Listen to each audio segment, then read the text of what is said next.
My boys, we are here with something absolutely special. We skipped the whole intro because this is something that a lot of people have missed at this point in time. I feel like I've seen no talks about this up until now, and that is the simple fact that I got mumbled in my words, but there is the potential for 7 skills on Android 21. This is the first character that has the potential of 7 different skills accessible and available to them. Ribrianne came out with 6. She was very close. 4 brand new supers, 1 evasive, 1 ultimate.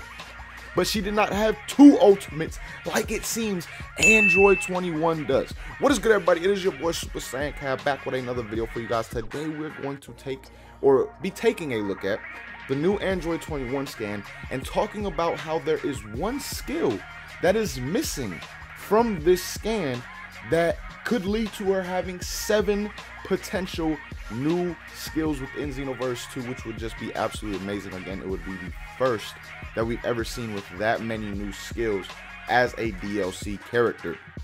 Now, some people are like, Cat, what the hell are you talking about though? What skill is missing from the scan? When you take a look at the scan, as you guys see right here, you can see on the scan that there's a section of 4 attacks. I'm assuming those are her 4 supers. And then off to the right, there's also that section of 2 ultimates. Now, that leads to 6 total skills right there. But what one skill is missing that's actually an ultimate, a level 3 ultimate in Dragon Ball FighterZ? The Sweet Tooth, Sweet Beam Thing attack. That is the one skill that is not shown on this scan.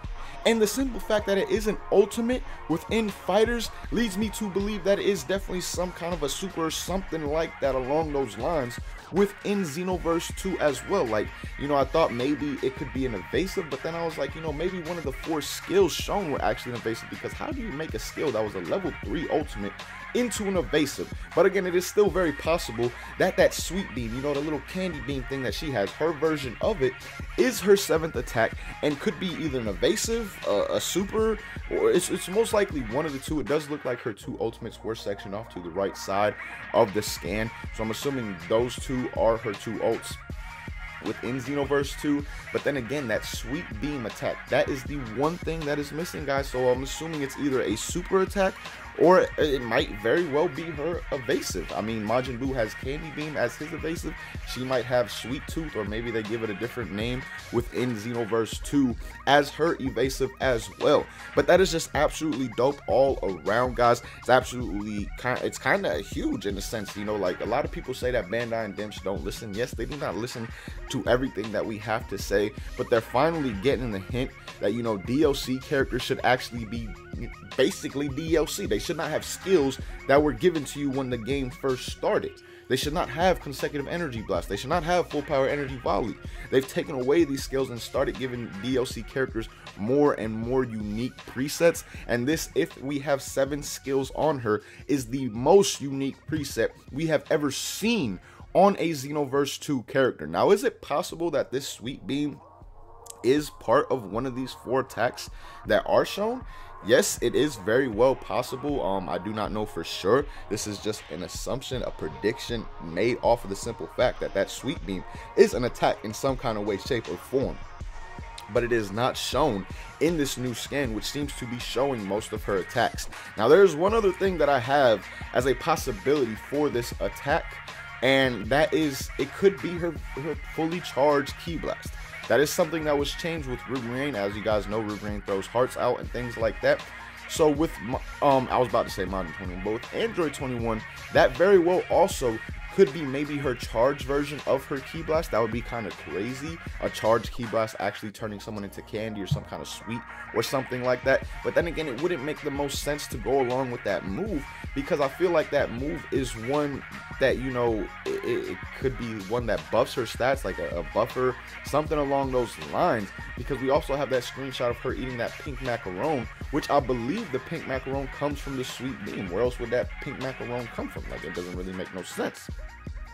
So again, there's a lot of possibilities. Like I said, it could be a super, it could be evasive, or it might even have that chance of being a charged beam attack part of her ki blast, something along those lines, like they did again for Rubrina. They could do something unique for Android 21 without a doubt as well.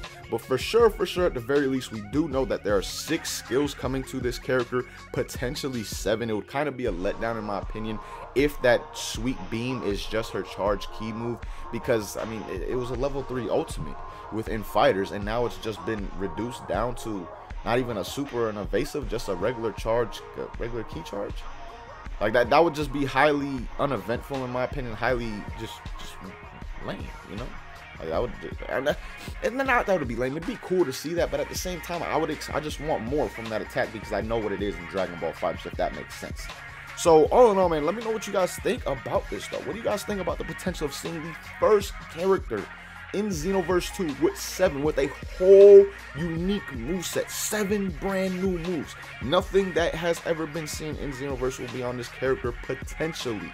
Let me know what you guys think about that possibility down below in the comments, and just, you know, your thoughts on how far Xenoverse and Bandai have come. Do you think that they're actually starting to listen to us a bit when it comes to these DLCs? Because, I mean, if you look at Super Saiyan Blue Evolution for the CACs, you look at how much better they're doing these characters in terms of not really reusing too many combos, giving them unique stuff, unique skills, all type of things like that. It does seem to me, at the very least, like they are listening somewhat. They may have selective hearing, but still, at the same time, it does seem like they're listening to the feedback and the fan base in some kind of way, shape, or form. Or I just would have felt like they would have just kept their same routine with the DLC instead of evolving the way that they have. So let me know your thoughts on all that down below in the comments. Your thoughts on Android 21. Has Android 21 changed in your mind as a character within Xenoverse 2? The simple fact that she is getting at least 6 skills, potentially 7 skills as well, if that sweet beam is actually a super evasive or anything along those lines. So again, man, let me know all that down below in the comments. But as always, thank you guys so much for watching. Really hope you guys enjoyed this vid. Until next time, hope you have a good day. Peace, y'all.